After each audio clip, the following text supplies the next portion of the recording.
Is there a connection between today's LDS church and today's polygamy groups? Next on Polygamy, what love is this? She was born into polygamy. Her family followed the teachings of Joseph Smith, including plural marriage.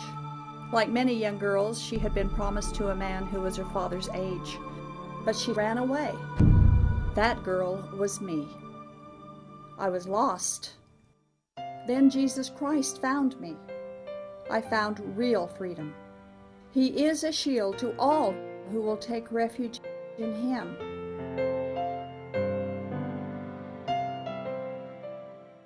We frequently receive viewer response from LDS members who insist that we stop connecting the LDS with today's polygamists. They remind us that the LDS stopped polygamy way back in 1890. By the way, they didn't stop back then, but that's what they claim that they did, and that today's polygamists are not Mormons, and Mormons today are not polygamists. Of course, we always connected Mormonism with polygamy because Joseph Smith started it, and he is the revered prophet of them all, and Smith called polygamy an everlasting covenant. A couple of weeks ago, an email showed up in my inbox. In part, it said this, and I quote, "I and my wife are born-again believers in the Lord Jesus Christ and recently found your program on Roku TV. I want to say thanks for the work you're doing and pray that the Lord will bless your efforts. I am from a Mormon background. A few months ago, we found ex-Mormon files and began watching the shows. Through that program, we found What Love Is This. While growing up, I had heard that I had family members who were polygamous, but never looked into it and never really thought much about it. Because of these programs, I began doing some research on my family history. What I found has been shocking in some cases. On one side of my family, I found that my great-great-grandfather had 3 wives, although the third wife, the sister of his second wife, divorced him shortly after they got married. None of my immediate family are polygamous, but several are devout Mormons. I know that I am not responsible for the sins of my forefathers, but having learned some of these details, I feel a connection with those trapped in modern-day polygamy. In my view, this is modern-day slavery. There are more details, but I'm trying to keep this letter brief.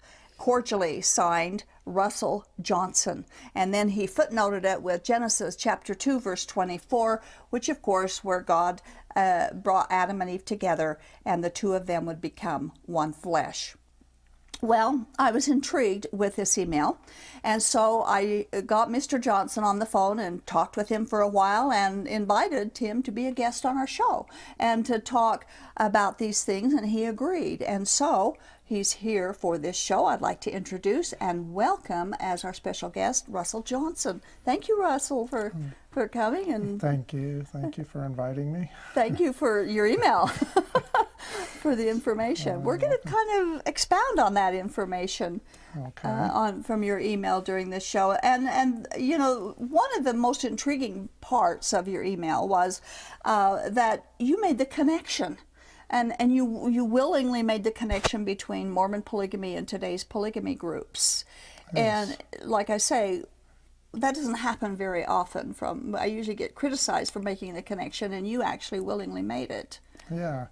Well, I think in watching your program, I've heard you talk about how modern-day polygamists often will marry young girls, their relatives, whether nieces or somebody close, some close relatives. And when I was doing my investigation in my family history, I found the same practices. My great-great-grandfather, Aaron Johnson, had married at least 4 nieces that I know of. They Wow. were daughters of his brother, Lorenzo Johnson. Mm-hmm. There's a 4th wife who was a daughter of another brother, William Johnson, I believe it was. All these girls they had the same mother. So her name was Mary Ann Lyman. She had married William. William passed away at a young age, and then she remarried Lorenzo Johnson. Mm-hmm. And so Aaron, over the course of time, when he began practicing polygamy, married at least 4 of these girls that I know Of those girls. There's a 5th wife, She was actually Aaron's second wife, his first polygamous wife. I haven't been able to confirm it, but she may have been also a niece. I found some information that indicates she may have been, but I haven't convinced myself of that.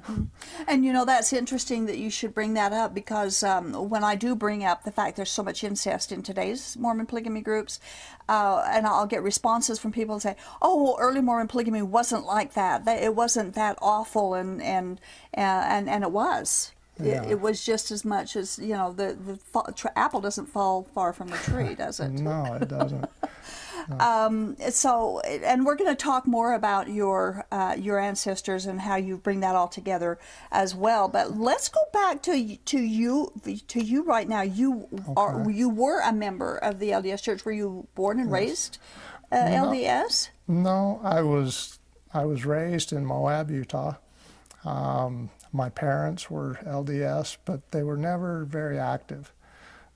So growing up, over the years, I was kind of in and out of the LDS Church. My earliest remembrance of the LDS Church, we had a family friend who would come and pick me up on Sundays and take me to church with her. But after a few years, I asked my parents if I could quit going. Later on, I had a friend in middle school who was LDS, and I remember going to primary with him.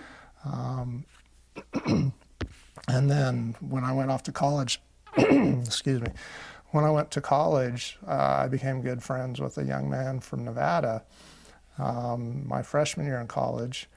And that spring, he asked me if I would be interested in going through the discussions, and I agreed to do that. He wound up baptizing me before the school year was over. That summer, he was leaving on his LDS mission, and so I drove to Nevada and went to his going away. And for the next about 2 years, I was trying to be as active as I could, as I knew how. So you didn't really become a member until you were an adult. Yeah. And you weren't baptized when you were 8 years old because your parents weren't. Were your parents generational Mormons? Had they come from a Mormon background themselves? There must have been from either one or the other because of your great-great-grandparents. Yes. On my dad's side of the family, I think most of my aunts and uncles were active LDS.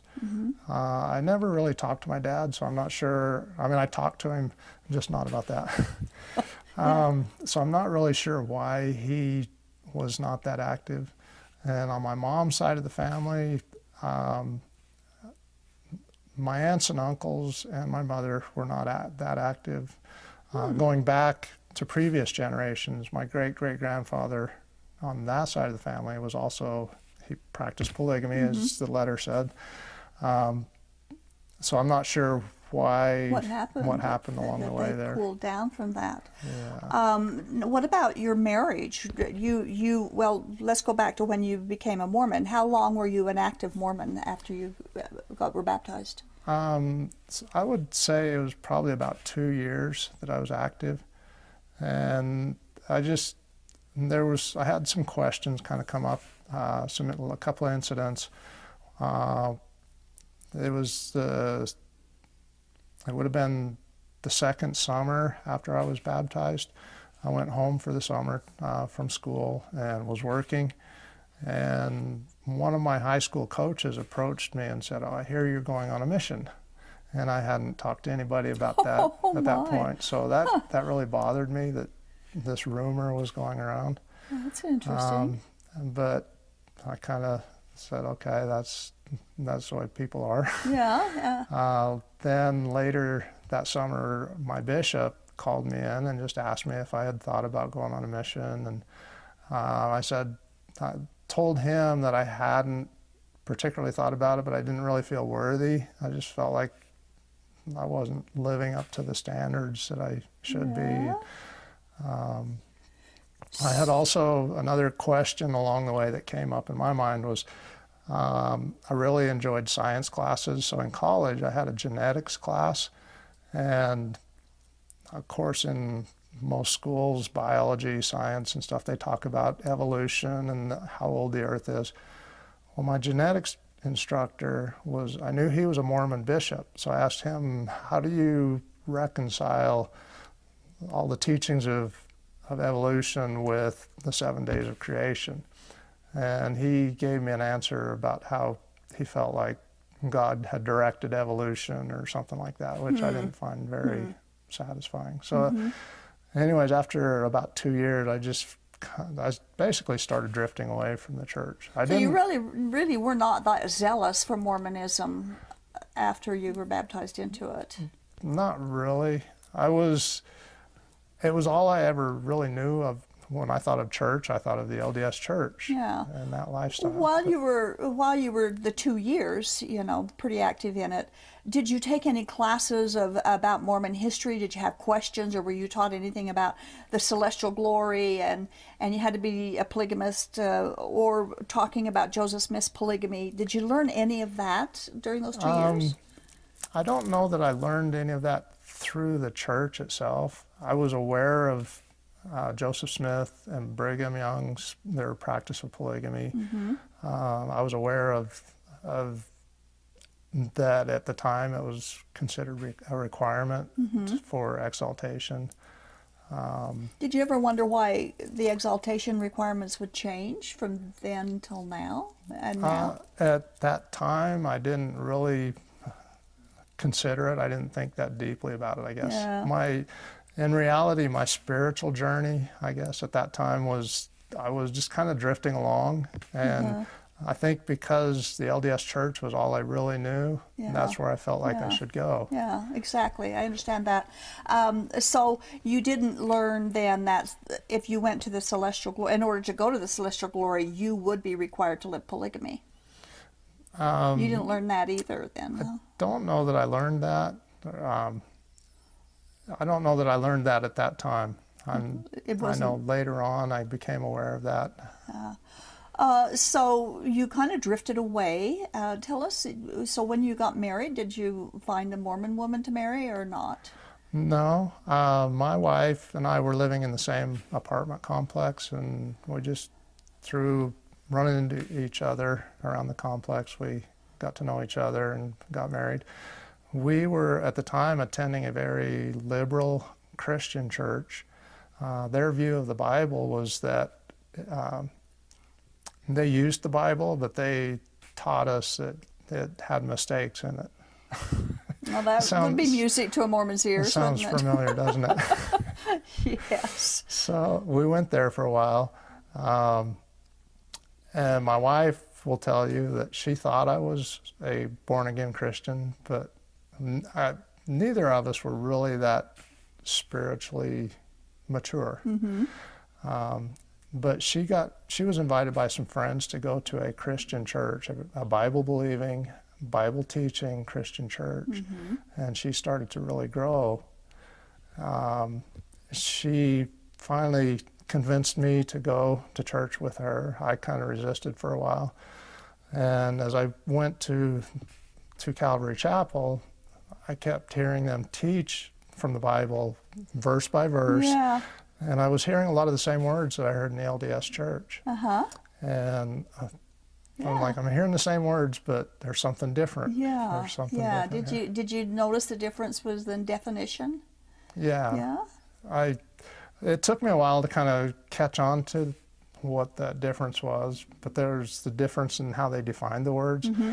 There was a difference in just the spirit of the people, the way they interacted with each other. But one's under grace, the other one's under works, and of course that makes a huge difference in that. So when you were drifting away and started going to the Christian church and dating a non-Mormon woman, were they after you to come back? Did they pressure you to return, or was they just kind of let you go? They pretty well let me go. I can't say that anybody came and was calling me back to the LDS church. Were you still living in Moab? Or? No, at this time I was in Nevada. Okay. But in the back of my mind, I still felt like I had this connection to the LDS church, because I still didn't understand the full difference between the between the Christian teaching and the LDS teaching. And unless you really get into it, it's difficult too, because they've aligned themselves so close to the words, the wording, but they have such a different application to it. When you were active during those couple of years, do you remember being taught that you would become a god? I remember hearing that. Again, it was something I guess I was aware of, but I didn't give it a whole lot of thought. It wasn't any big deal to you. Was there anything that was a big deal to you? Not really. I was, like I say, my spiritual journey for a long time, I just kind of drifted Kind of along. there. Yeah, I get that. Okay. Did you realize, or when did you realize, or even have you realized at this point, that the Mormon doctrine and the polygamous doctrine are exactly the same? They believe in the same prophets and the same books and the same doctrine. The only difference being that the Mormons let go of polygamy and the polygamists keep what Joseph Smith taught, the orthodoxy of it. Did you know they were that closely connected? I had heard, I think when I was growing up, I had heard that some of the FLDS and some of those groups had branched off from the LDS church and that their teachings were very similar. I didn't really look into it or didn't know much about it until I started watching your program and learned more about it. I think it's interesting because a Mormon missionary wrote, I read his story on the internet, and he said that he always thought they were the apostates. The polygamists were the apostates. He said, and when he was on his mission, he would visit some polygamist homes and try to convert them into Mormonism. And he said, I never realized until I started talking with them that they know more about Mormonism than I did. They knew the Mormon scriptures better than I did. And he said, I didn't even know they believed in the same scriptures. So that's why I asked you that question, if you were even aware of that. Did you ever have a testimony of Joseph Smith?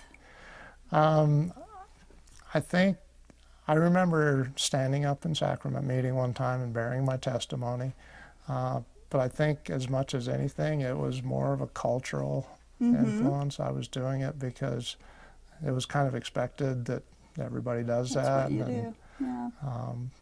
Yeah. It's interesting, too. Again, that reminds me, several years ago, my nephew and he invited me to come and speak with one of his friends who was a returned Mormon missionary. And we were talking to him about the Bible and some of the things we had learned about Mormonism and the Bible and polygamy. And his friend was getting frustrated because he couldn't convert either one of us, and he was getting kind of frustrated. And so he said, why don't you just throw out the Bible and read the Book of Mormon and then pray about it, and God will tell you it's true, and he'll give you the burning in the bosom.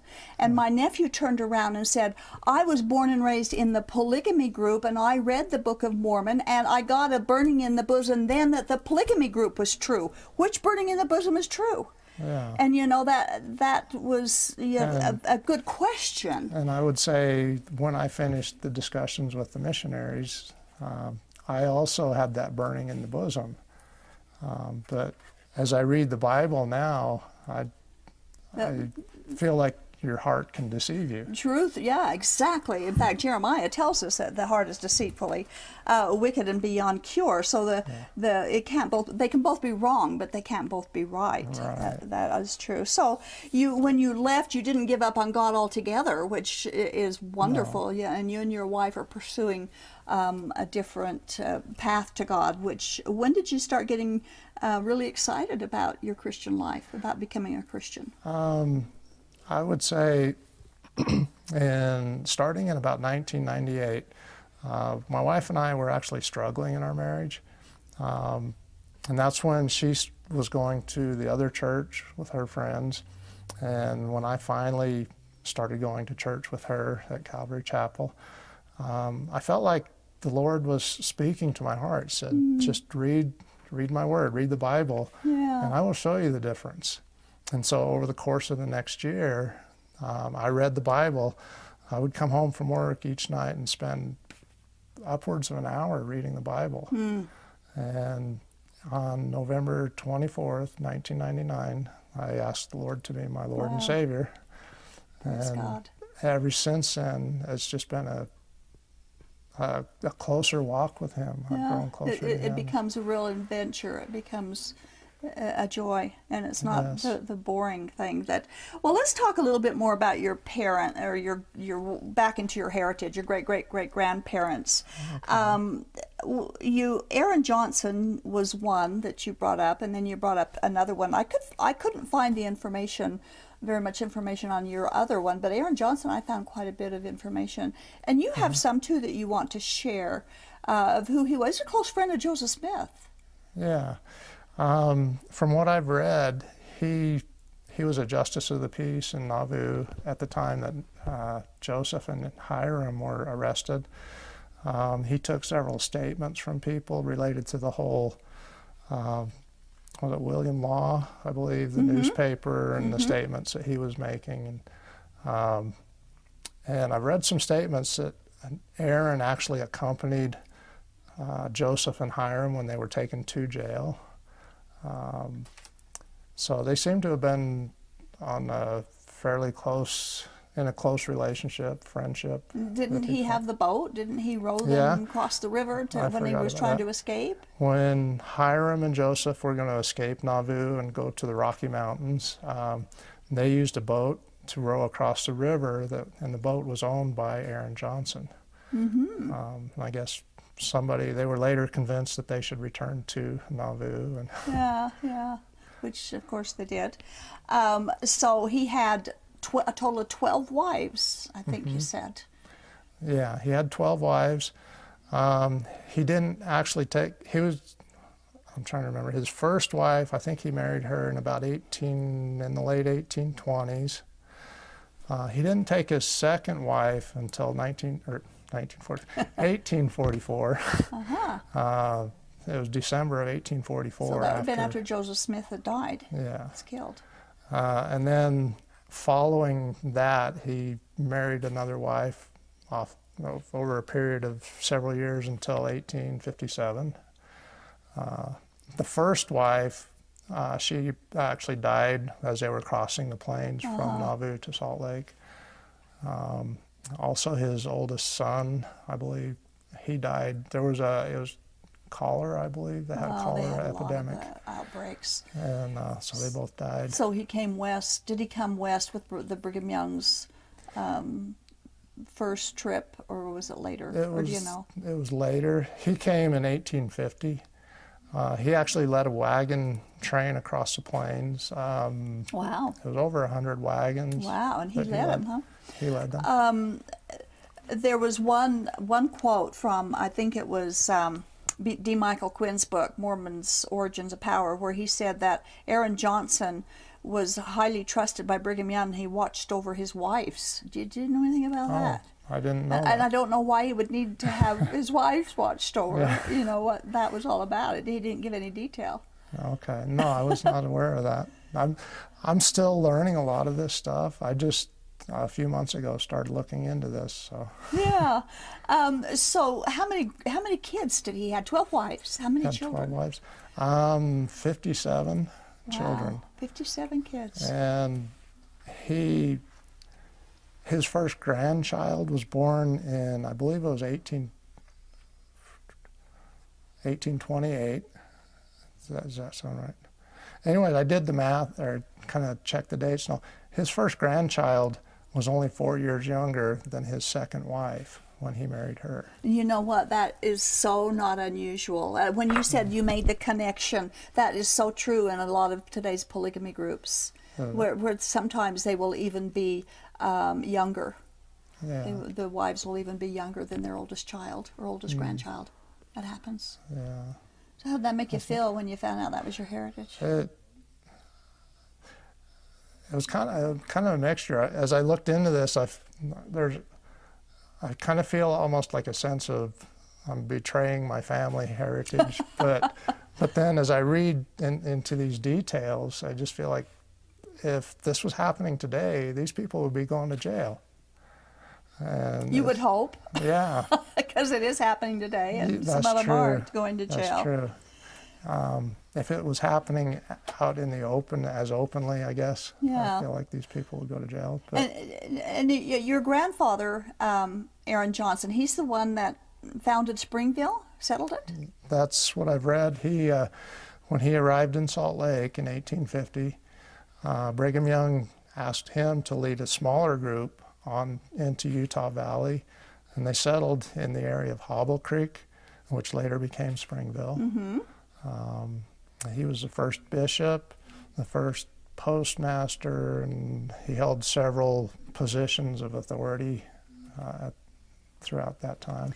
And several of his wives were quite young, weren't they? Yes, they were. If I can look here at my notes, there was several of them. I would say most of them were less than 18 when he married them. I think you mentioned a 14-year-old. Yeah, there were two of them were 14 years old. Two were 15 years old. One was 16 years old, and one was 17. Wow. Sounds like Joseph Smith. And how old was he when he was taking these wives? So Aaron was, when he took his second wife, he was 38 years old. His second wife was 20 when he married her. Wife number 4 was 14, and he was 39. Going on in 1857, he married 3 girls on the same day. Isn't that sweet? He was 50 years old at the time. The one girl was 14, and one girl was 15. That was my great-great-grandmother. And the other was, she was 19. 19. Well, at least she was a better age. Well, we're getting short on time right now. I want to thank you for coming and sharing. I'm sure there's a lot of interesting things in all of our backgrounds. If we'd get back in there, you know, it's not betraying certainly our ancestors by doing it, but it just bring it to light. Yeah. And I'm so grateful you made the connection between your history and today's polygamists and today's Mormonism, because so many people don't.